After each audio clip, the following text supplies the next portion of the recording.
nyuma kidogo. Sasa hapa kuna maneno kidogo. Huu ndio msimamo wa al-Imam Hassan bin Ali as-Saqaf mwanzo alipokuwa akiandika kitabu hiki. Na haya ndio madhhabu ya al-Imam Shafi'i rahimahullahu ta'ala, kwamba sunna, yani haya maelezo aliyosema ndio, yani ndio madhhabu ya al-Imam Shafi'i na ndio msimamo wa Shafi'ia. Lakini al-Imam Hassan bin Ali as-Saqaf kisha baada yake alitoka katika msimamo huu. Najua hii kitabu amekiandika takriban miaka 37 40 iliyopita, takriban miaka 40. Mwanzo kabisa wa ujana wake, alikuwa bado kijana. Kisha al-Imam Hassan bin Ali as-Saqaf baada ya kuandika kitabu hiki Sahih Sifatu Salati Nabii sallallahu alayhi wa sallam, istaqalla, akawa ni mujtahid. Akawa nini? Mujtahid. Unajua mujtahid? Yani ni mtu ambaye kwamba alofikia darajatul ijtihad, ambaye kwamba hawezi kuqallid, hawezi qallid, kufuata mwingine biduni dalili.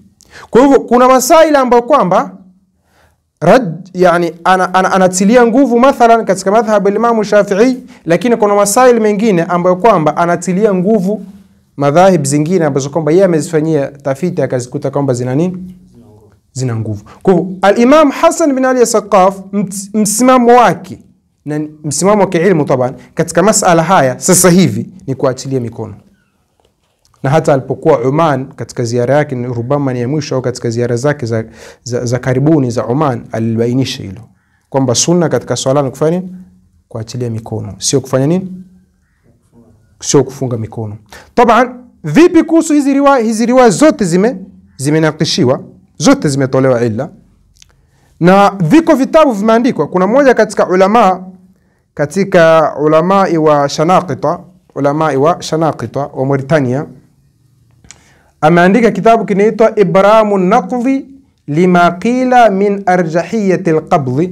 Kinaitwa Ibramu an-Naqdi lima qila min arjahiyati al-qabd, anaitwa Muhammad al-Khudri ash-Shinqiti, ambacho kwamba kitabu hiki amejadili na kunakish hizi riwaya zote ambazo kwamba zinazotolewa dalili na ushahidi katika kufunga nini? Mikono katika swala. Mwisho akafikia natija ya kwamba sunna iliyopokelewa kutoka Mtume sallallahu alayhi wa sallam ni kuachilia nini? Kuachilia mikono. Wa hakadha viko vitabu kadhaa vingi. Kuna kitabu kingine kimenjali takriban 2 kimenakish pia masala haya, lakini hiki cha al-Allama Muhammad al-Khudri ash-Shinqiti Ibramu an-Naqdi kitabu si kirefu sana, nafikiri kina peji kama 100 si kirefu sana, ambacho kama mtu anaweza kusoma hata katika jalsa moja jalsa 2. Kwa hivyo amezinakish hizi riwaya. Sasa ulama wasema kwamba mara nyingi, yani haikuwa sasa ile katika maelezo waliotoa ni kwamba haikuwa desturi ya Mtume sallallahu alayhi wa alihi wasallam kufanya nini?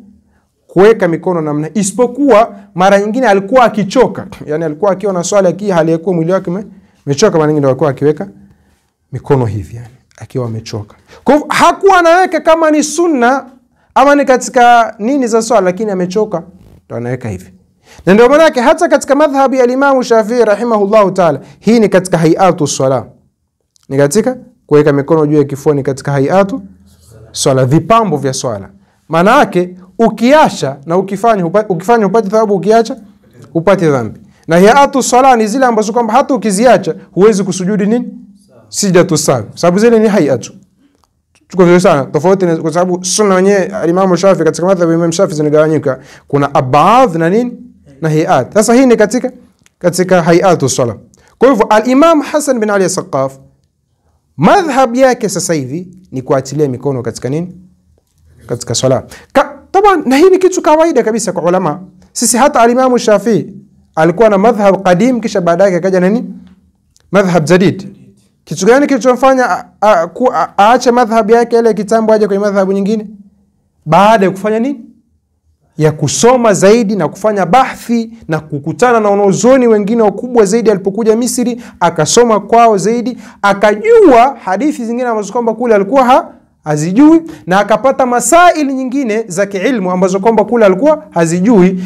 Baada ya mjumuiko huo na mchanganuo, baada ya kufanya mchanganuo kulingana na maarifa aliyokuwa nayo, akagundua suala hili nilisema, lakini usawa ni huu, dalili hii ndio ina nguvu kuliko hili, hii nilisema dalili hii ina nguvu kuliko ile. Kwa hivyo kiasi ambacho kwamba akafanya siagha, akaunda upya baadhi ya kawaid na baadhi ya misingi ambayo kwamba alikuwa anaitegemea katika madhhabi yake mingine akafanya nini?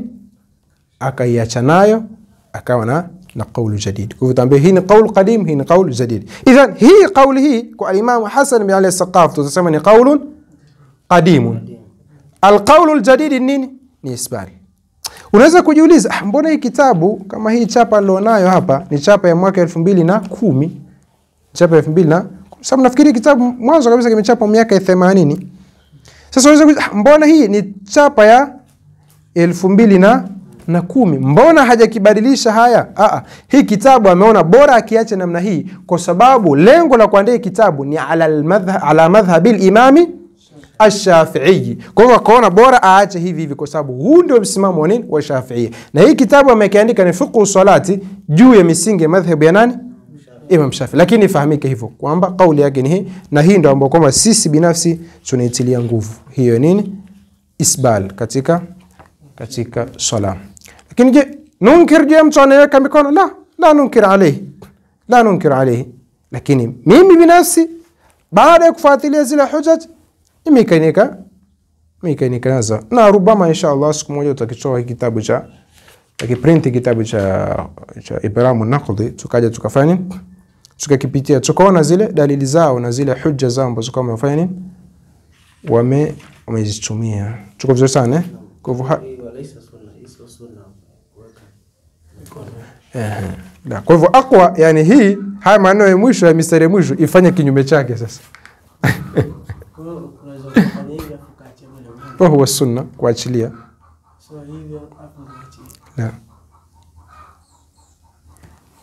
Tuko vizuri sana. Yani haya ni masail ilmiya taban. Haya ni masail ilmiya na yako hivyo. Na yako hivyo. Haya tuendelee. Asema as-sunnatu sunna an yanzura al-musalli, ni atizama yukusali amamahu, atizame mbele yake, ila al-ardhi, kuangalia ardhini, yani angalia chini, wa an yakuna khashi'an, na awe amenyenyekea fi salatihi